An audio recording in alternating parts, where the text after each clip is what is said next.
Chers amis, saviez-vous que nos abeilles sont en danger à cause du frelon asiatique et que nos politiciens ne peuvent même pas s'accorder sur une solution? Cette anecdote est symptomatique des problèmes de notre pays. Il y a environ 2 ans, en regardant les informations un soir, l'un des sujets était la problématique du frelon asiatique.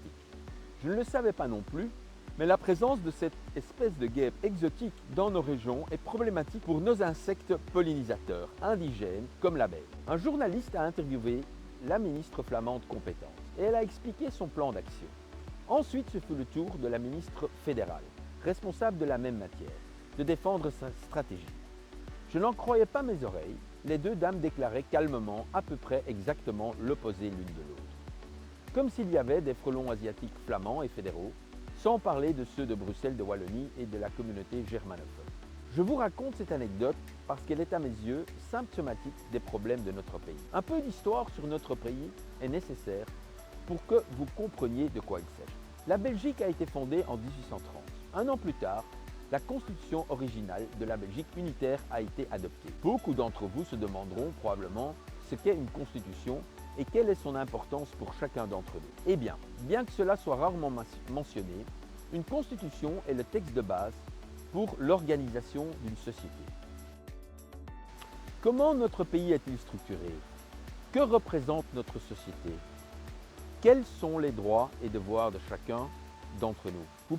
Vous pouvez aussi la voir comme une sorte de boussole morale.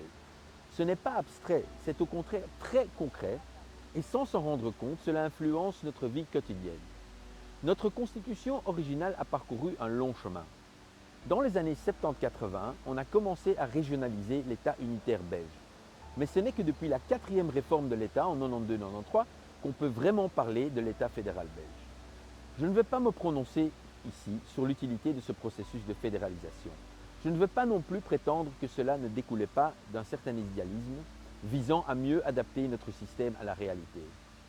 Mais je vois bien que notre structure actuelle, telle qu'elle est établie dans la Constitution en vigueur aujourd'hui, ne facilite pas la résolution des défis auxquels nous sommes confrontés, mais au contraire, la complique et parfois la rend même impossible.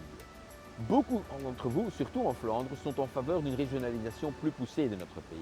En effet, il y a des choses à dire à ce sujet.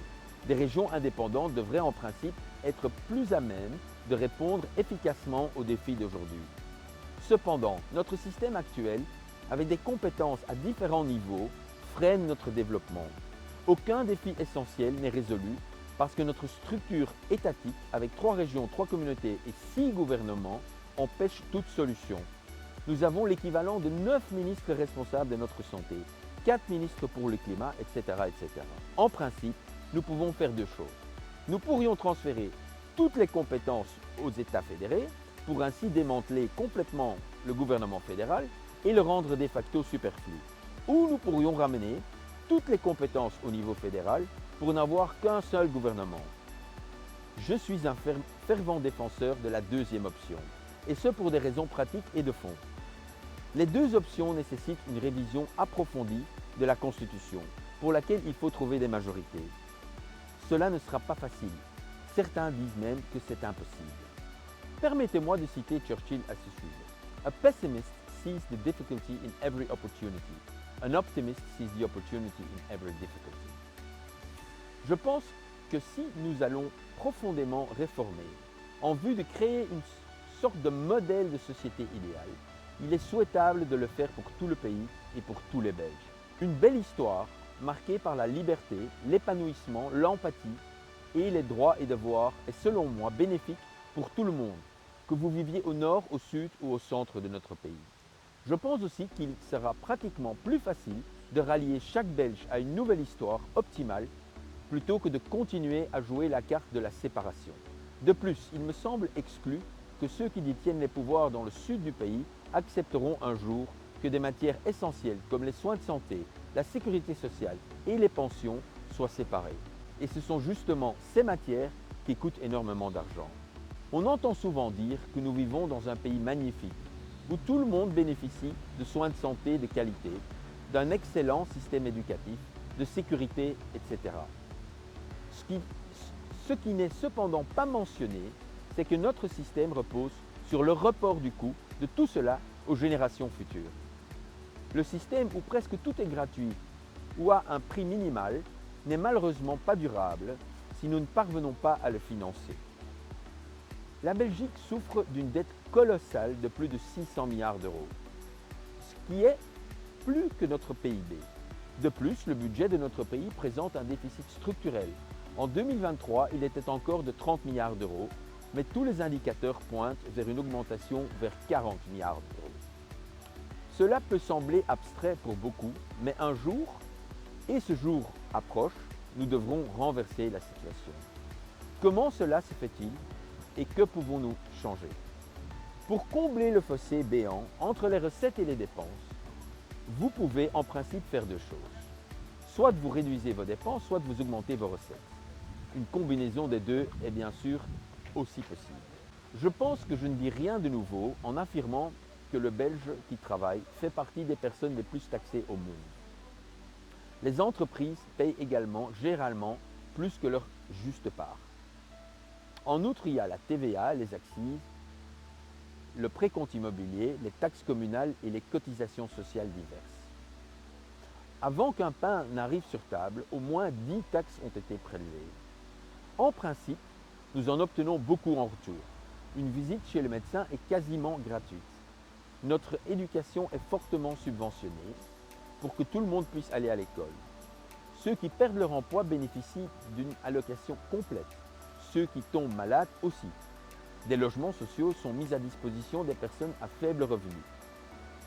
En bref, notre système social est l'un des plus forts d'Europe et du monde, mais nous n'arrivons plus à le financer.